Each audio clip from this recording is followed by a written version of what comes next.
Money is not paper. It's not numbers on a screen. Money is power, transformed into abstraction. And whoever controls its creation controls the fate of empires. History knows a universal law: every great power that reaches the pinnacle of might ultimately faces the same temptation. Not military conquest. Not territorial expansion. The temptation of financial alchemy, the attempt to create wealth from nothing, to replace real value with promises, gold with paper, and production with debt. This is not a mistake. It's a pattern.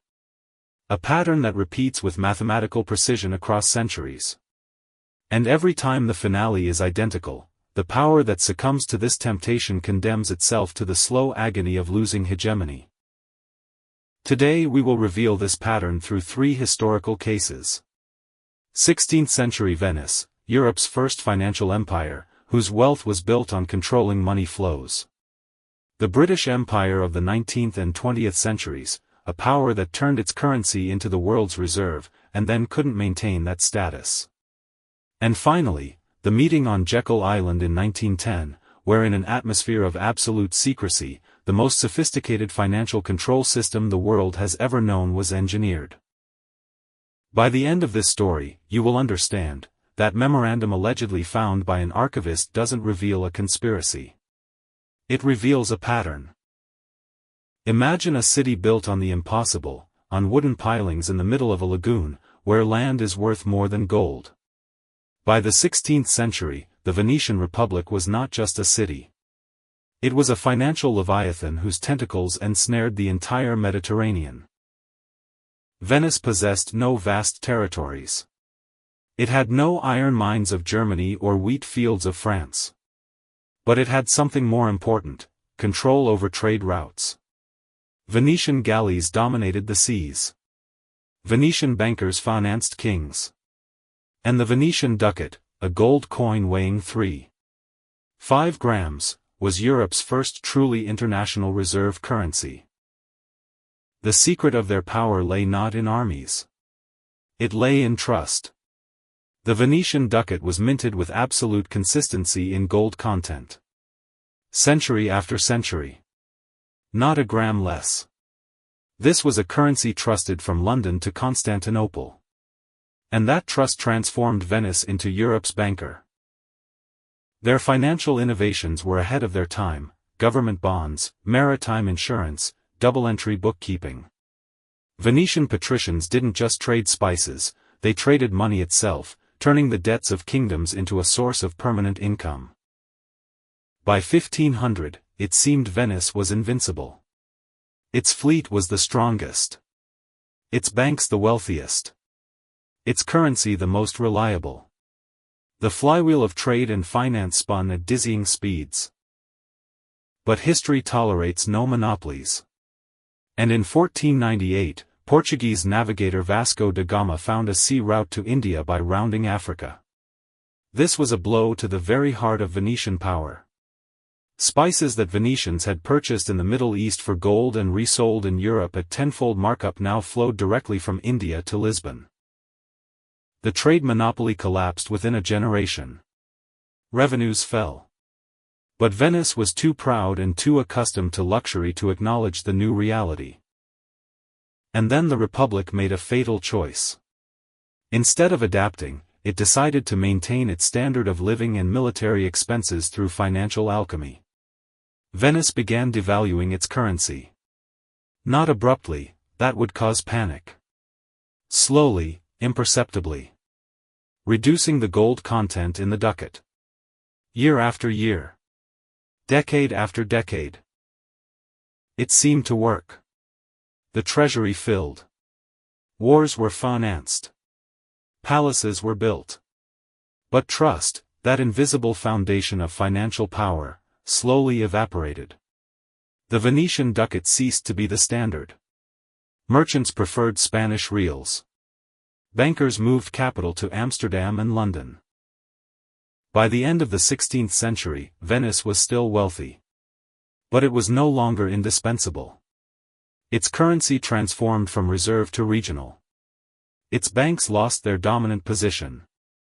And Europe's financial center moved north, to the Protestant republics that understood the new rules of the game.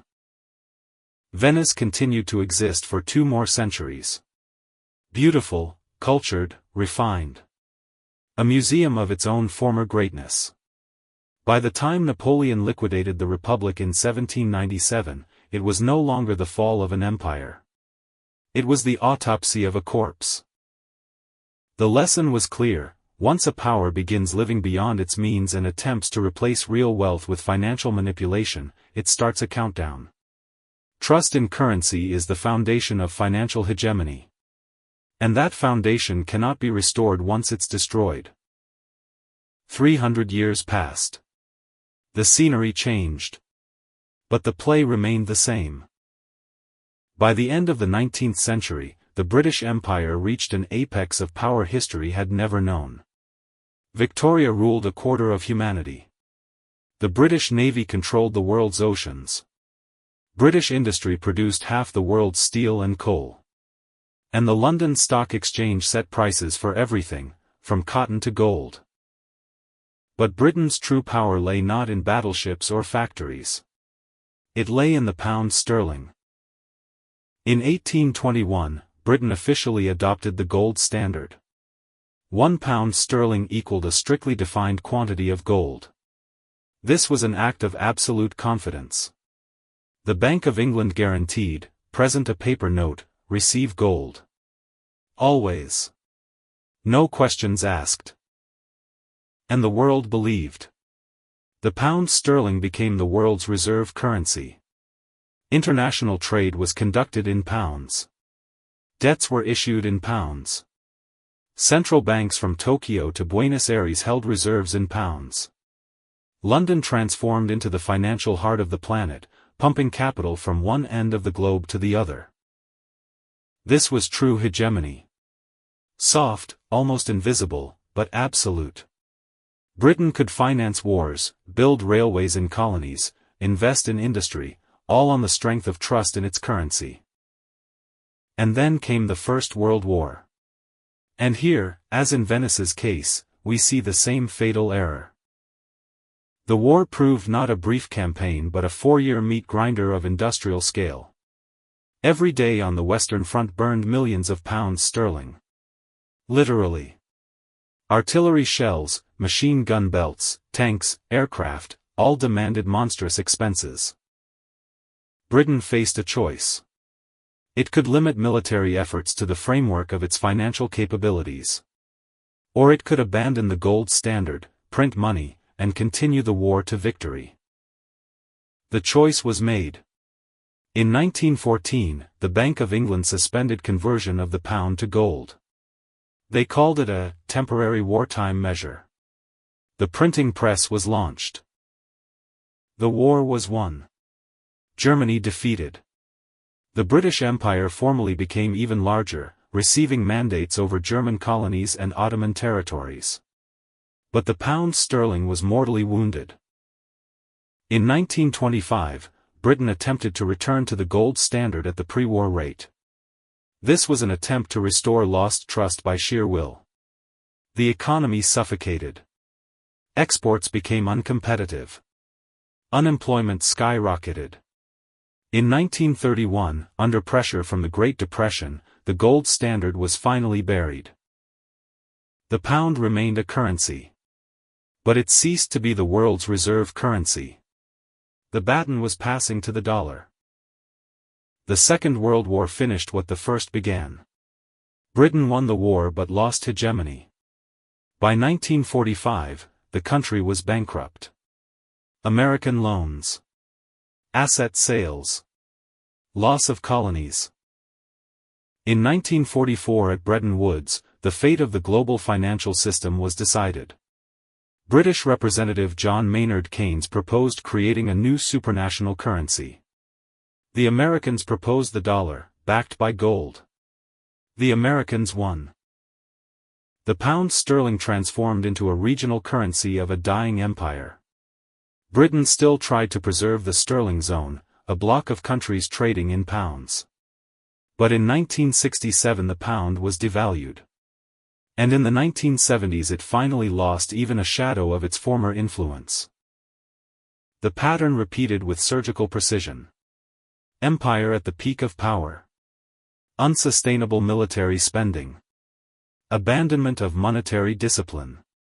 Attempt to replace real wealth with the printing press.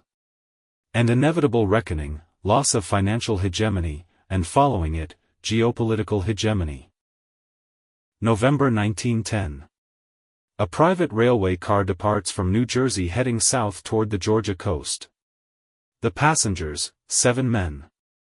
Formally, they're going duck hunting on Jekyll Island, a private club of the American elite. In reality, they're carrying with them the fate of the global financial system for the next century. Among them, Nelson Aldrich, senator and father-in-law of John D.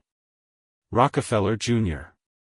Henry Davison, senior partner at J.P. Morgan. Paul Warburg, representative of European banking dynasties.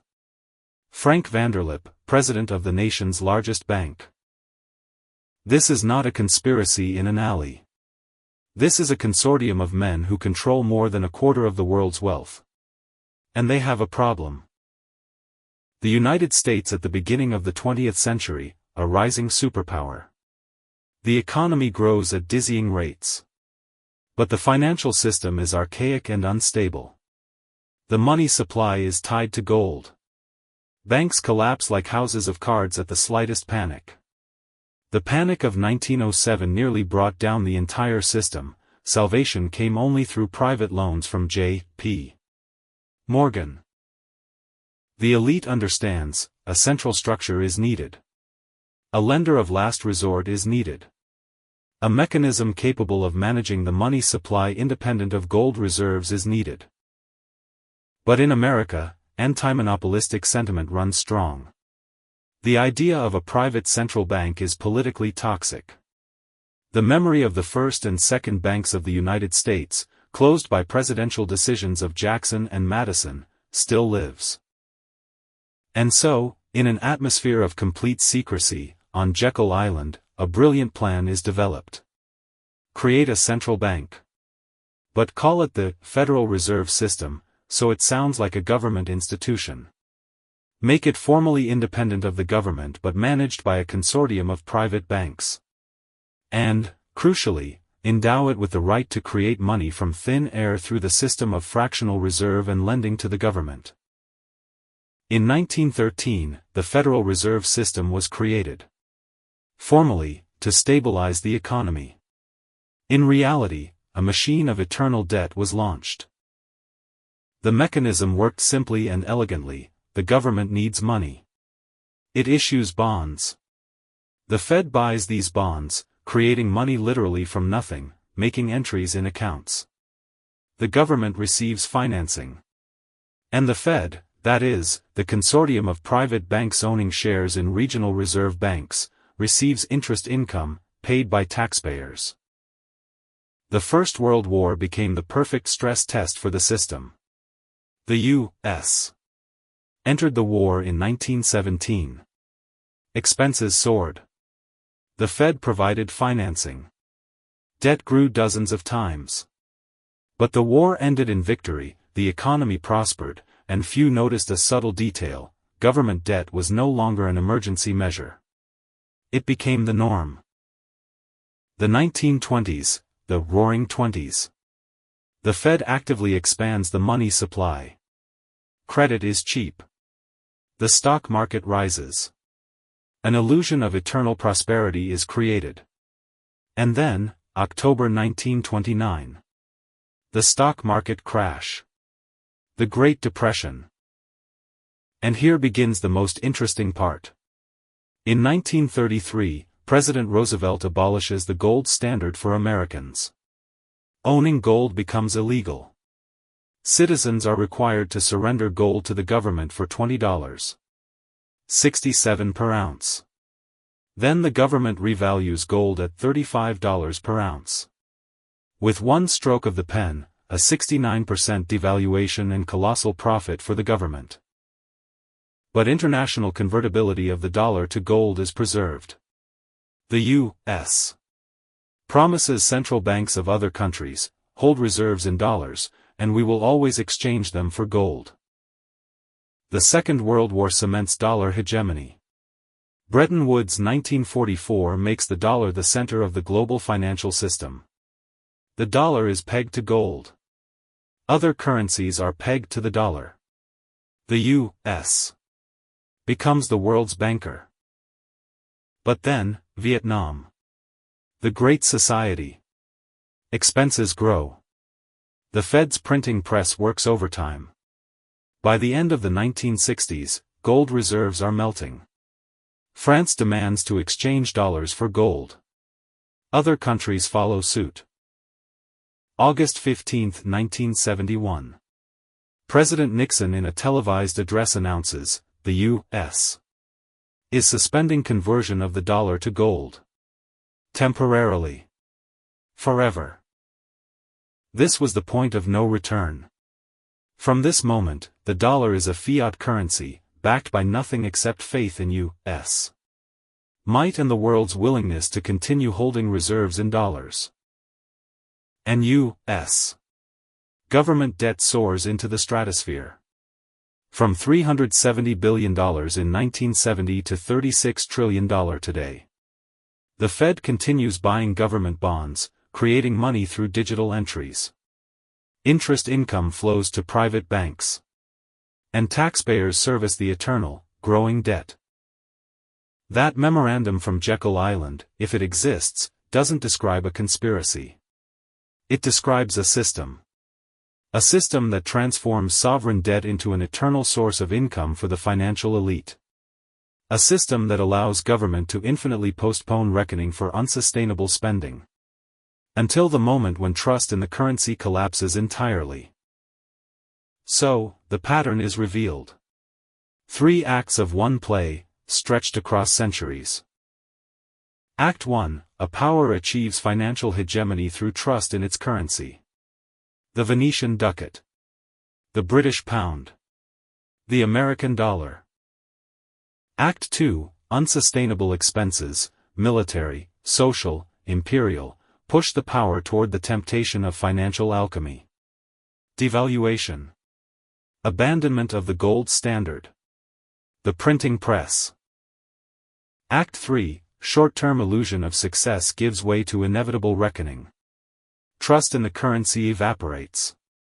Reserve status is lost. Hegemony passes to a new player. Now let's hold up the mirror to today. The U.S. controls 58% of global foreign exchange reserves. The dollar is the foundation of international trade. But government debt has reached $36 trillion and grows by $1 trillion every 100 days.